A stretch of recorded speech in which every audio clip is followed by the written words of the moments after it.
So now they're trying to say that the evidence that they don't have is the real evidence. Yeah, we've lost some talk.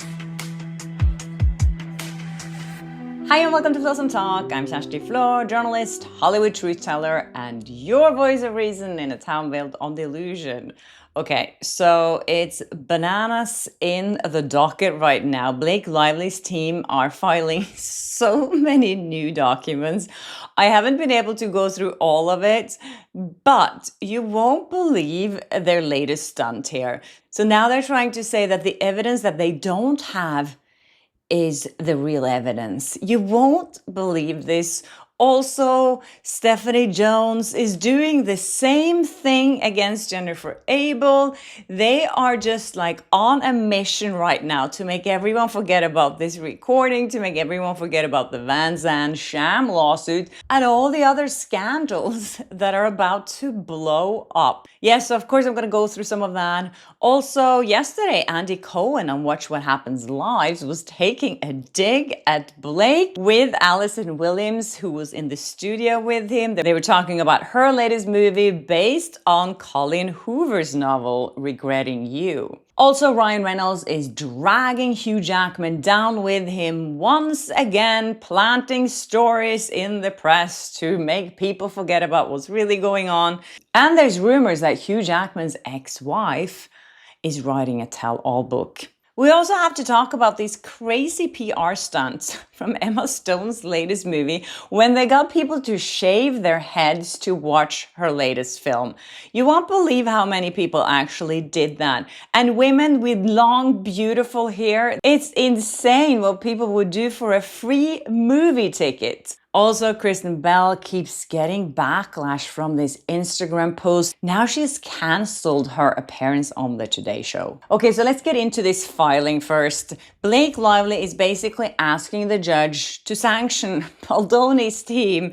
They're called spoliation sanctions.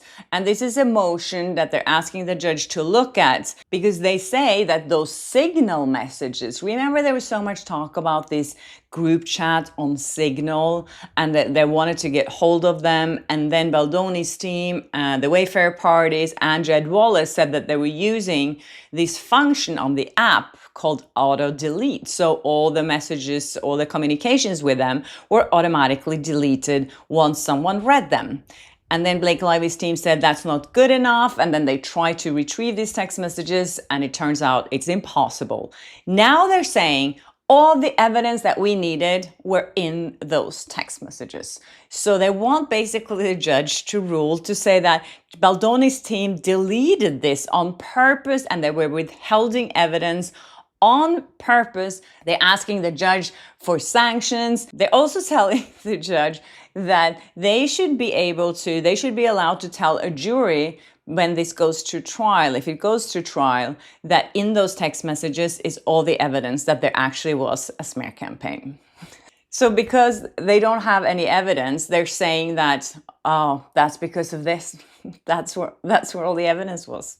What they're most upset about is that they still kept this function on Signal after the lawsuit was filed, because what they're really suing them for is the period of time from August till December, because that's when this smear campaign, this alleged smear campaign was happening, according to them. And they're saying because they didn't change those settings after Blake Lively had filed the lawsuit, that means that they were withholding things on purpose.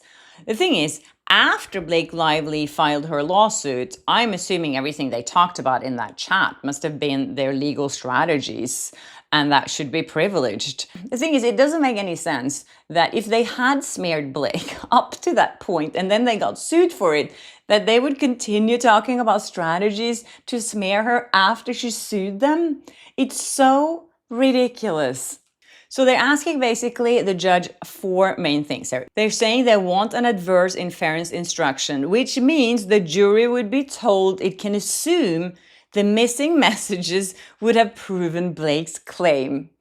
Number two, they're saying to ban the defendants from saying they never ran the campaign.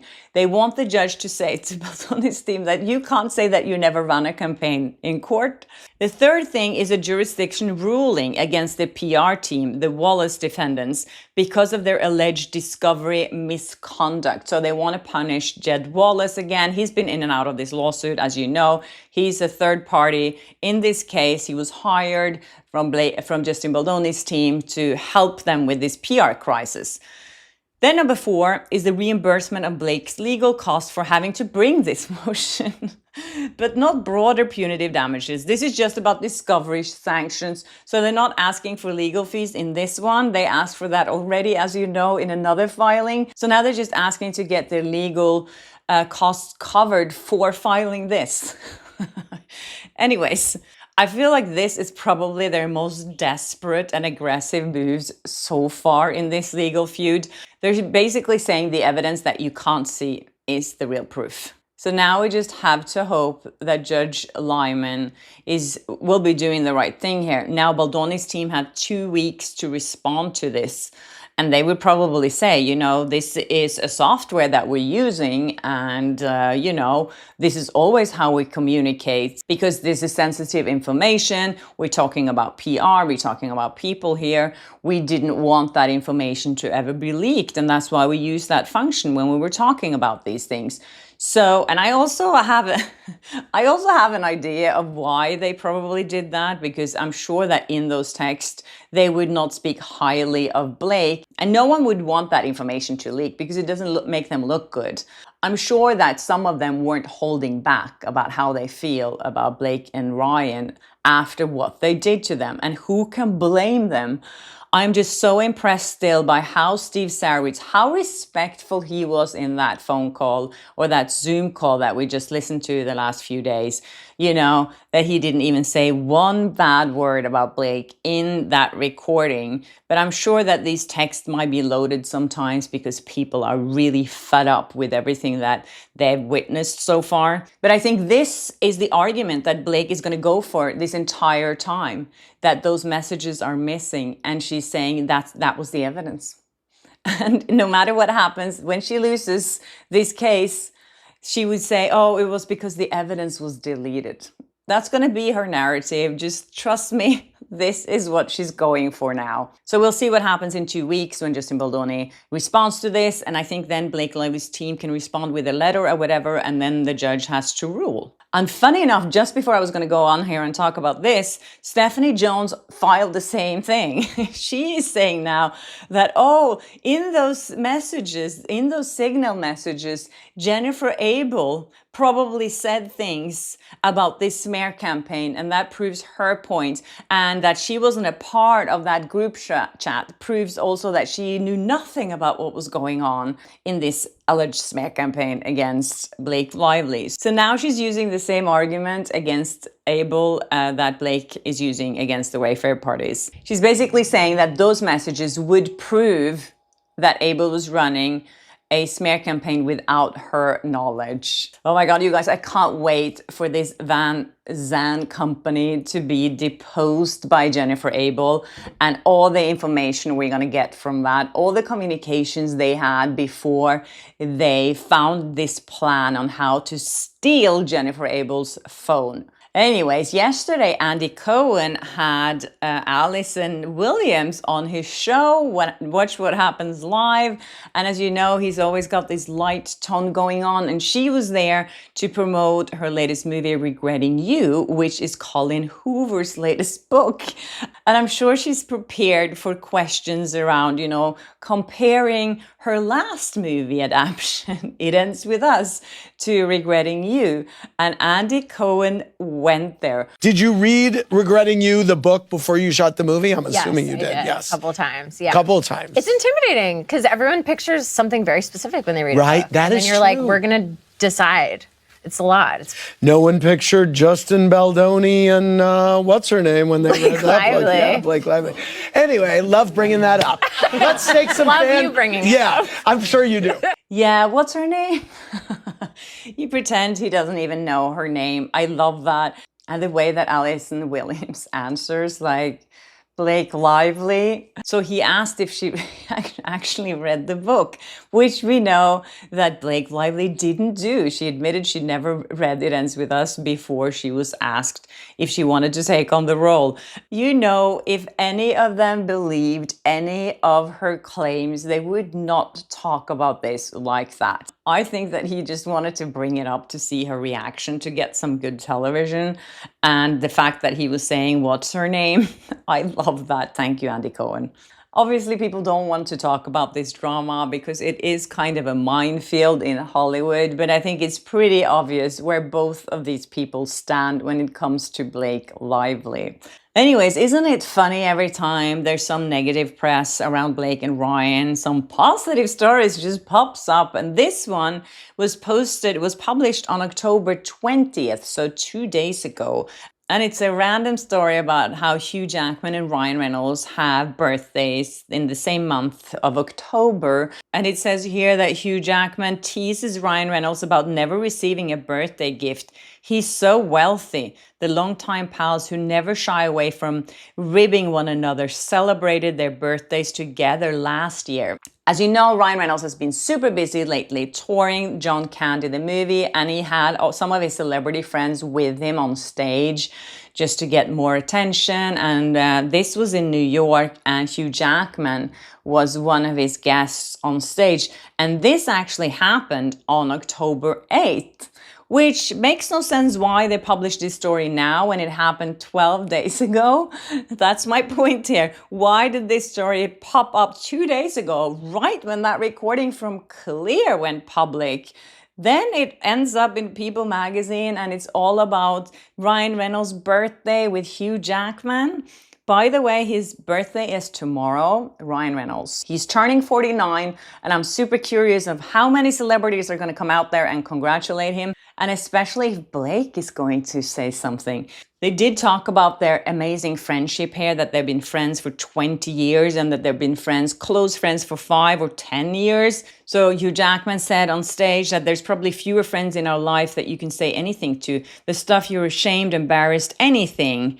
And ever since I've known you, and I would say in particular in like the last 5 to 10 years, we had more time where we go for our walks because you're an unbelievable listener. So you can tell me anything and I can tell you anything. And I don't feel like you're going to be judging or necessarily giving me the answer. And I think that has been the key, Hugh Jackman said. And then Ryan confirms the feeling is mutual. He says, I think the secret sauce to a long-lasting Hollywood friendship is not too dissimilar to having a partner or a marriage. I'm genuinely rooting for you all the time. I want you to win, he added. It's the same way I feel about my wife. As I'm rooting for her, I know she's rooting for me, and that's why we're so connected. Well, he hasn't been rooting for her lately. As you know, I spoke about this a few days ago, that Ryan Reynolds is now out of the occasion. He's not going to even witness for Blake. Another sign for me that this relationship is really on the brink, and I don't think they're going to survive this. On top of this, Hugh Jackman's ex-wife, Deborah Lee Furness, has been spotted in New York. According to Rob Shooter, he says, or his source says, that she's been spotted going around shopping at different publishers. They speculate here that she's about to release a tell-all book about her relationship or her marriage to Hugh Jackman. She was all smiles, but it looked serious, says a publishing insider who saw her leaving the building of one major publisher. There were sample pages, lots of notes. It had the energy of a book deal negotiation. Well, that shall be interesting. Maybe there's even some parts here about Blake and Ryan, who knows? Hopefully we'll find out soon. Okay, and I just saw this on Instagram. This is so disturbing, you guys. So Emma Stone has a new movie called Begonia, and it hasn't come out yet, but there was a preview of the movie 2 days ago. It was here in Culver City, and people were told that the only way you could get into this screening was to shave your head bald. And the crazy part is, people did it. Emma Stone had to shave her head for the film, and I guess she actually did. I thought she probably wore a bald cap, but I think she actually did, because you could see her sporting this like pixie haircut for a long time after that. She had short hair last year during the whole award seasons, and I think I read somewhere that she actually did it. But asking people to do this, and you won't believe all the people in line. One thing is the guys who have like short hair already, or maybe like, you know, it grows back in 2 weeks, but there were women with long, beautiful hair that sat down and shaved their head to get a free ticket to a movie that you can watch in 2 weeks. Like, why? And the worst part is they didn't donate any of it, which would have been a nice thing if they actually made this into some kind of charity event for, you know, cancer patients that need hair, that need wigs. But they didn't do anything like that. They just threw out all the hair and then put all these bald people in the theater to watch this movie. I can't imagine the feeling the next morning when you wake up. And I don't even think that movie is supposed to be very good. So you wake up in the morning and you find like you're bald and you're like, oh yeah, I went to see that movie and I shaved my head for it. And now I have to wait for about 2 to 3 years for it to grow back. I mean, I would never in a million years shave my head for any movie. I hope you won't either. I don't support that. I think it's crazy, and I think it makes people do things that they will regret. I'm sure a lot of them will regret it. And I think that PR stunt, I don't know, they got attention from it, but still not that great. Someone else who's not feeling that great lately is Kristen Bell. I talked about her post the other day. She posted a message, a tribute to her husband, Dax Shepard, and it was not received well. I'm not going to repeat what it said because I can't say those words on YouTube. But Kristen received so much backlash, especially from the DV community, saying that that was tone deaf and it's DV month, she should know better. She had to limit comments on the post. Yeah, she received a lot of backlash. I feel like when you don't do anything out of malice, and I'm 100% sure that she did not want to offend anyone with that post, I don't think she deserves all the hatred online for that, because you didn't mean it. It's like when you mean on purpose, okay, then I do get it. But when you're just doing something and then you don't realize what you're doing in the moment, I don't think she deserves to get so much backlash from them. And now the story here says on New York Post that she's actually canceled the Today Show appearance because of this. So that means that she's really taking this hard. And I hope it blows over fast. And I hope she can come out and talk about it, actually, because I think sometimes, you know, when there are misunderstandings like that, it really helps to come out and say, you know, guys, I didn't mean anything by this. Please forgive me. And then maybe give a donation to DV victims. That's what I would do. Anyways, that's it from you guys. I hope you enjoyed this episode, and thank you so much for watching, and thanks for all your feedback. Thanks for all your beautiful compliments. You guys are so sweet. Sometimes I'm blushing when I'm reading your comments. I'm like, oh my God, you guys are so kind. So thank you for that. And please share, like, hype, comment, all that good stuff. And I will see you tomorrow. Bye. Yeah, we've lost some talk.